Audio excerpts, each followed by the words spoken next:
बिहार में जमीन खरीदने वालों के लिए बड़ी राहत की तैयारी हो चुकी है। अब कोई भी व्यक्ति जमीन खरीदने से पहले ऑनलाइन यह जान सकेगा कि जिस जमीन की रजिस्ट्री होने जा रही है वह विवादित तो नहीं, उस पर कोई कानूनी झंझट तो नहीं और मालिकाना हक किसके नाम पर है। बिहार सरकार की नई व्यवस्था लागू करने जा रही है, जिसके तहत जमीन की पूरी जांच के बाद खरीदार को आधिकारिक रिपोर्ट दी जाएगी। आखिर यह नई व्यवस्था कैसे काम करेगी और इससे लोगों को क्या फायदा होगा। आदाब नमस्कार, आप देख रहे हैं मंथन टुडे। मैं हूं आपके साथ ओजमा। बिहार में जमीन खरीदना अब पहले से ज्यादा सुरक्षित और पारदर्शी होने जा रहा है। राज्य सरकार ऐसी नई व्यवस्था लागू करने जा रही है जिसके जरिए जमीन खरीदने से पहले ही खरीदार को उस जमीन की पूरी जानकारी मिल जाएगी।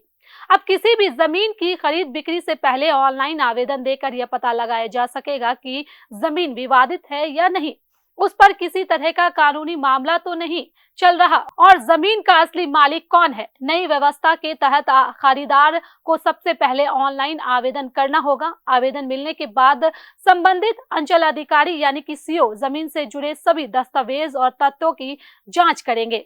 सरकार की ओर से तय किया गया है कि 10 दिन के भीतर जांच रिपोर्ट आवेदक को उपलब्ध करा दी जाएगी। यही नहीं, पूरी जानकारी एसएमएस के जरिए भी भेजी जाएगी ताकि लोगों को बार बार सरकारी दफ्तरों के चक्कर ना लगाना पड़े।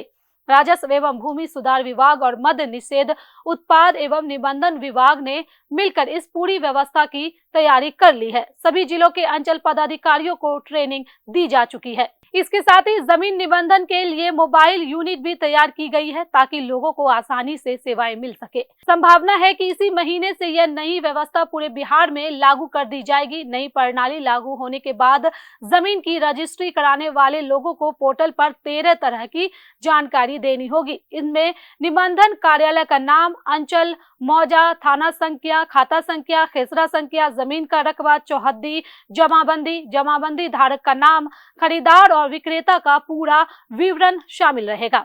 इन्हीं जानकारियों के आधार पर अंचल कार्यालय जमीन की स्थिति की जांच करेगा और रिपोर्ट जारी करेगा। रजिस्ट्री से पहले देनी होगी जानकारी, थाना संख्या, खाता संख्या, खेसरा संख्या, जमाबंदी, रकबा और चौहद्दी, खरीदार और विक्रेता का विवरण। सरकार का कहना है कि सभी अधूरी जानकारी के आधार पर जमीन की रजिस्ट्री हो जाती है, जिसकी वजह से बाद में कई तरह के विवाद सामने आते हैं। कई मामलों में असली मालिकाना हक, सीमांकन और जमाबंदी को लेकर विवाद खड़े हो जाते हैं। इससे खरीदारों को आर्थिक नुकसान के साथ साथ कानूनी परेशानियां भी झेलनी पड़ती है।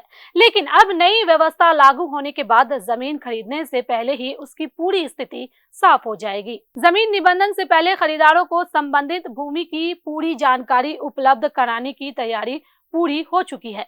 इससे जमीन खरीद बिक्री की प्रक्रिया अधिक सुरक्षित और पारदर्शी बनेगी। मद्य निषेध उत्पाद एवं निबंधन विभाग बिहार सरकार की यह पहल 7 निश्चय 3 योजना के तहत सबका सम्मान जीवन आसान अभियान का हिस्सा है। सरकार का उद्देश्य दस्तावेज निबंधन प्रक्रिया को पारदर्शी और भरोसेमंद बनाना है। विशेषज्ञों का मानना है कि इस नई व्यवस्था से फर्जीवाड़ा, दोहरी बिक्री और विवादित जमीनों की खरीद जैसे मामलों पर काफी हद तक रोक लग सकती है। यानी अब बिहार में जमीन खरीदने से पहले लोगों को ज्यादा सतर्क रहने की जरूरत पड़ेगी, क्योंकि सरकार खुद जमीन की जांच कर आधिकारिक रिपोर्ट उपलब्ध कराएगी। अगर यह व्यवस्था सही तरीके से लागू होती है तो आने वाले समय में जमीन से जुड़े विवादों में बड़ी कमी देखने को मिल सकती है। तो चलिए, फिलहाल इस खबर में बस इतना ही। बिहार की ऐसी राजनीतिक खबरों के लिए बने रहे मंथन टुडे के साथ ही हमारे चैनल को लाइक करें, सब्सक्राइब करें, फॉलो करें और निष्पक्ष पत्रकारिता देखना है तो देखते रहे मंथन टुडे। बहुत बहुत शुक्रिया।